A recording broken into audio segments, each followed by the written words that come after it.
What if this happens? What if I get sick again? What if I need the bathroom when I absolutely can't leave?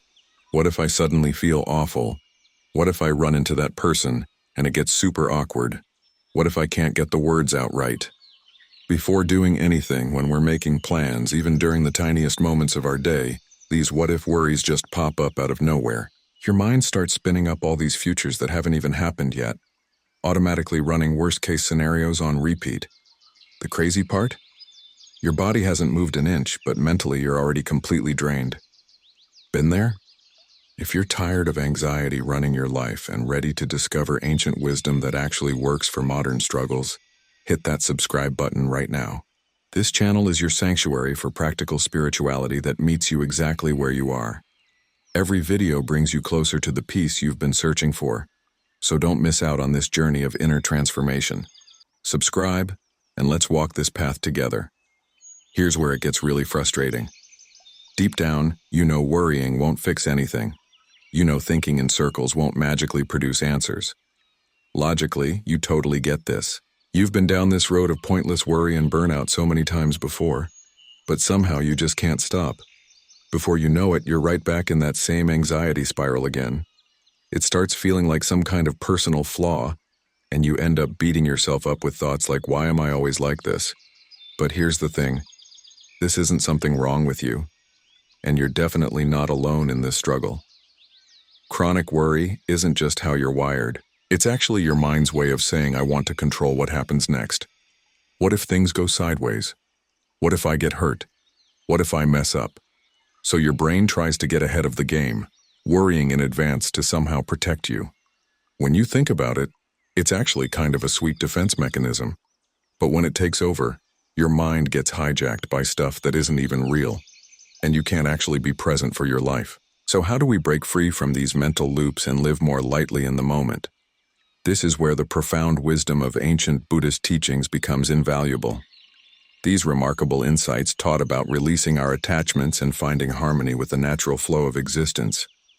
And before you think this sounds all passive and wishy-washy, it's not. It's about using your mental energy wisely while cultivating genuine confidence in your inherent capabilities. Today, we're exploring 3 transformative approaches to working with your mind so anxiety doesn't control your life. These insights from over 12 centuries ago somehow speak directly to our modern struggles. Let's discover what this ancient wisdom can teach us about finding peace amid uncertainty. The first approach involves stopping our attempts to control the future.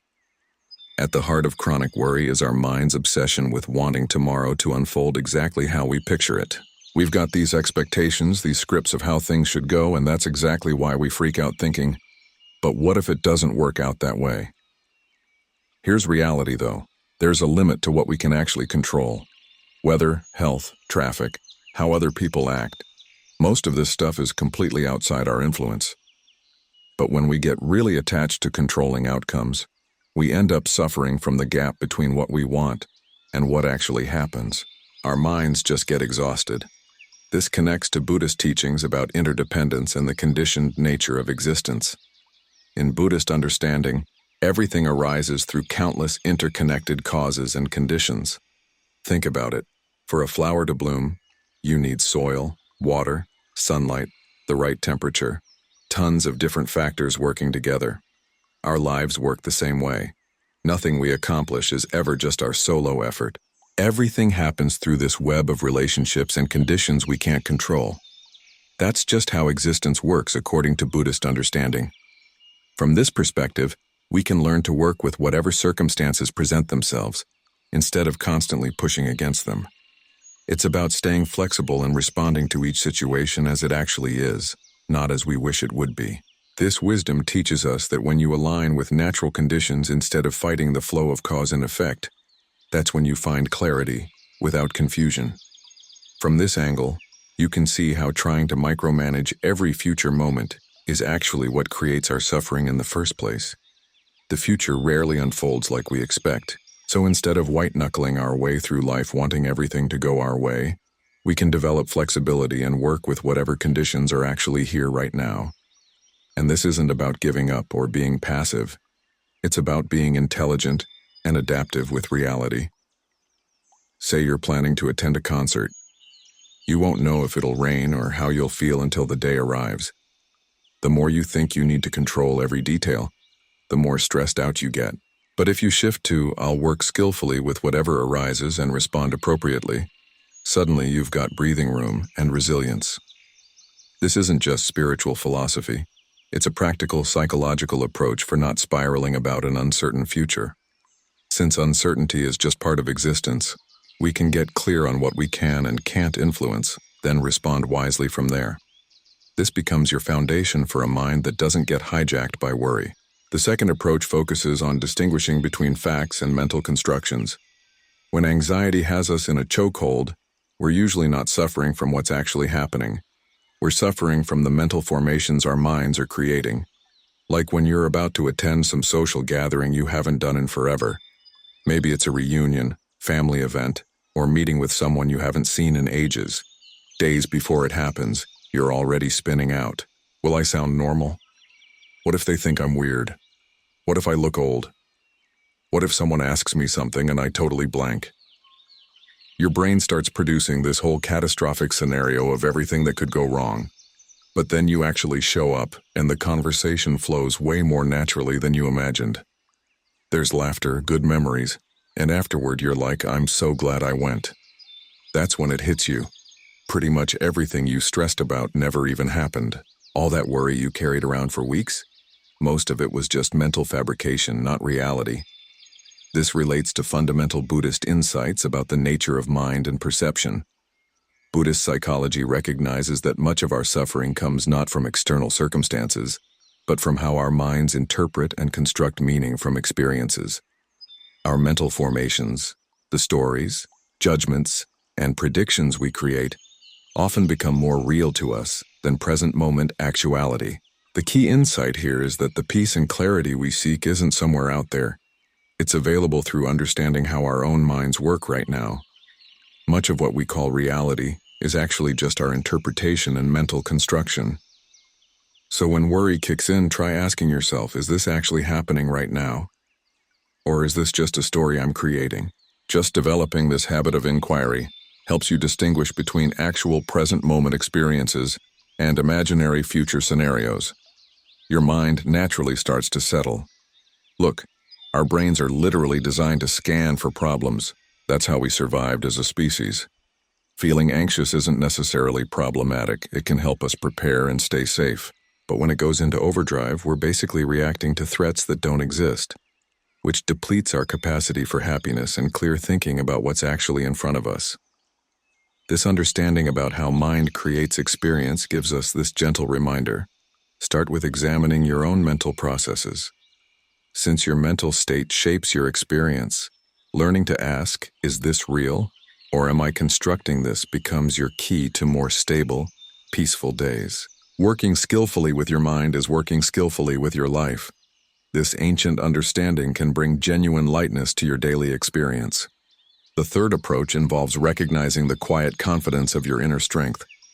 When anxiety strikes, there's usually this voice in the back of our mind saying stuff like, if this bad thing happens, I won't be able to handle it.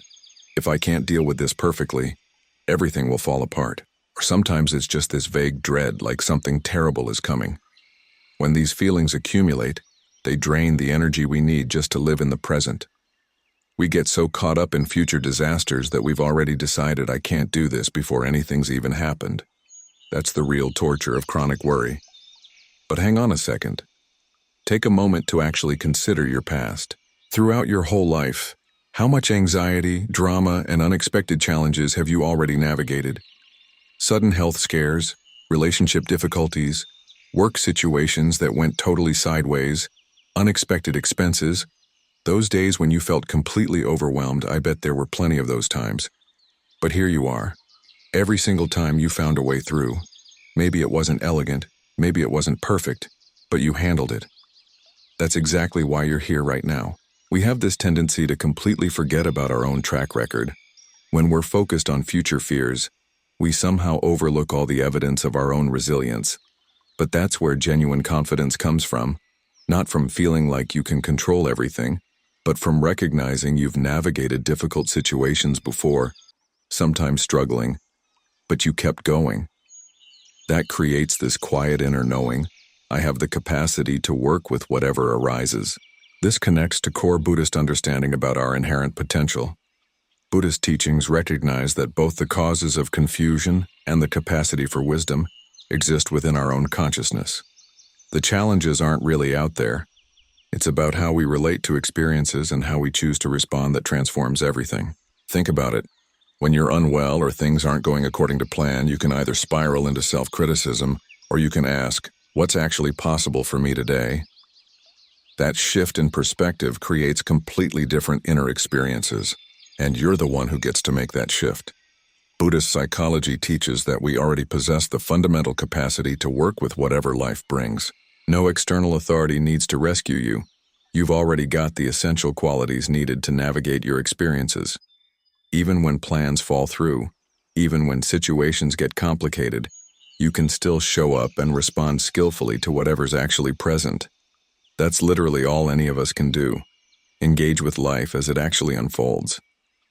And honestly, haven't you been doing exactly that in countless situations already? People who worry extensively tend to get completely absorbed in potential future problems. But sometimes the most transformative thing you can do is acknowledge your own strength. Even when you were distressed, even when you felt uncertain, you continued living your life. That's not insignificant, that's actually remarkable evidence that you can trust your own capacity. So next time worry spirals begin, try this. I've worked through difficult situations before. I can probably handle this too. And even if it doesn't go smoothly, I'll continue forward. This isn't superficial positive thinking. This is confidence based on your actual lived experience. Understanding worry's true nature helps us work with it more skillfully. What is worry, really?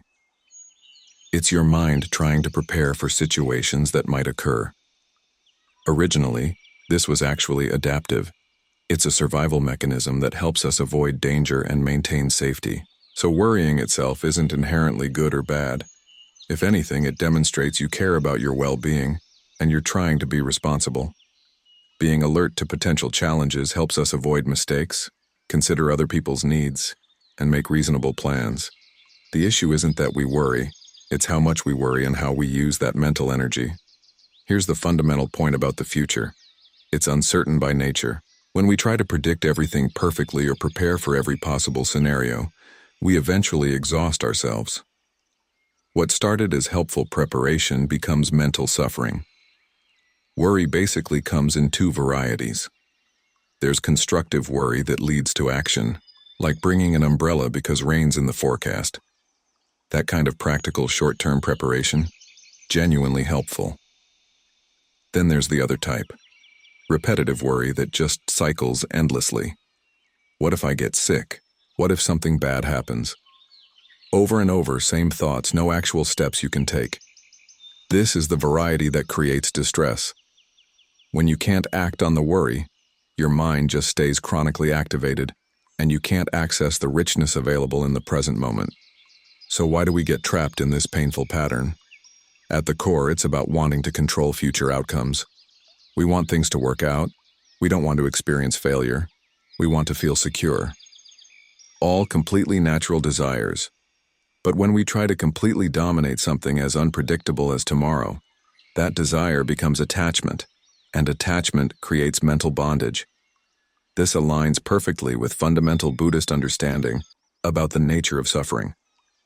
Distress doesn't arise from situations themselves, it comes from our minds clinging to how we think things should or shouldn't unfold. This is where Buddhist insights become particularly valuable. Through understanding principles like impermanence, interdependence, and the workings of consciousness, we can see that our experience of the world depends entirely on our mental approach. Anxiety isn't evidence of a defective mind. Its quality changes based on how we work with our thoughts and where we direct our attention. Instead of trying to control external circumstances, Buddhist wisdom focuses on examining our internal responses. This leads to understanding that genuine peace doesn't come from external conditions, it comes from how we relate to our own mental processes. From this perspective, worry becomes less like an enemy and more like information. When anxiety appears, you can inquire, is this happening now, or am I projecting it? Can I actually do something about this? If yes, What's my next appropriate action?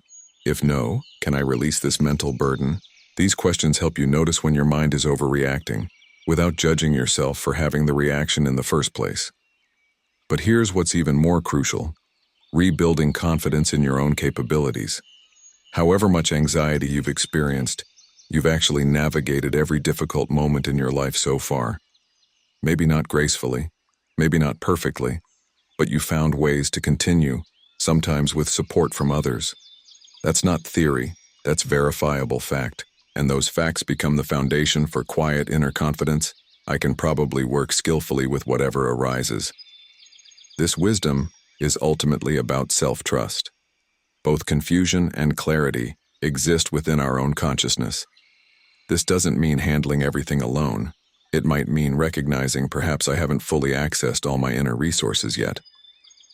Eliminating worry completely probably isn't realistic, but you can definitely develop the ability to notice worry without getting overwhelmed by it. This ancient understanding offers practical wisdom for daily life, not abstract philosophy. For anyone dealing with overwhelming worry right now, you don't have to transform everything at once. Just create a little mental space and ask, is this anxiety based on present reality, or something I'm mentally constructing? That one question can begin lightening the burden. This timeless wisdom asks us across the centuries not how should I live, but how can I work skillfully with my own mind? Everything begins from understanding our internal experience. That perspective is what transforms worry from suffering into useful awareness. The mind that shapes our reality, learning to distinguish between facts and mental constructions, becomes your pathway to steadier, more peaceful days. When you work skillfully with your inner world, your outer experience naturally becomes more manageable. This ancient understanding brings a quiet clarity that can illuminate every aspect of your daily life. I want to leave you with something to reflect on. As you've listened to these ancient insights about worry and inner peace, what's one moment in your life when you surprised yourself with your own resilience? Maybe it was a time when everything felt overwhelming, but somehow you found a way through. Take a moment to really remember that version of yourself, the one who didn't give up even when it felt impossible. Share that story in the comments below, because your journey might be exactly what someone else needs to hear today. Sometimes the most powerful medicine is simply knowing we're not alone in our struggles, and that we've all got more strength inside us than we realize. What's your story of quiet courage? I'd love to hear it. Subscribe to the channel